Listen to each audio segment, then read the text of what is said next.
সিরিয়ার উত্তরাঞ্চলে তুরস্ক সমর্থিত বিভিন্ন গোষ্ঠীর সঙ্গে সিরিয়ার কুর্দি বাহিনীর মধ্যে হওয়া সংঘর্ষে শতাধিক যোদ্ধা নিহত হয়েছেন।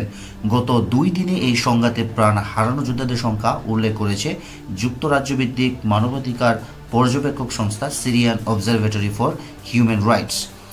রবিবার ফরাসি সংবাদ সংস্থা এএফপির প্রতিবেদনে এ তথ্য জানানো হয়। Syrian observatory for human rights বলেছেন, গত শুক্রবার সন্ধ্যা থেকে সিরিয়ার মানবিজ শহরের আশেপাশে কয়েকটি গ্রামে সংঘর্ষ শুরু হয়, যাতে এখন পর্যন্ত 101 জন মারা গেছেন।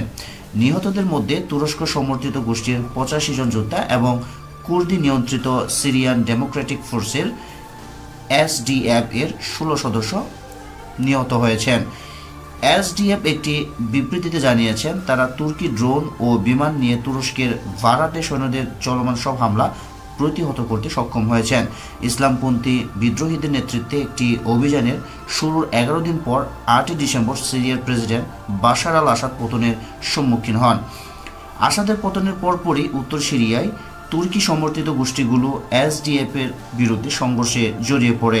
তুরস্ক সমর্থিত গোষ্ঠীগুলি এসডিএফ এর কাছ থেকে উত্তর আলেপ্পো প্রদেশের মানবিজ ও তাল রিফাত শহরে দখল করতে সক্ষম হয়েছেন। এরপর থেকে উত্তর সিরিয়ায় প্রায় প্রতিদিনই সংঘর্ষ ঘটছে, যা উভয় পক্ষের মধ্যে ব্যাপক হতাহতের ঘটনা ডেকে আনছে।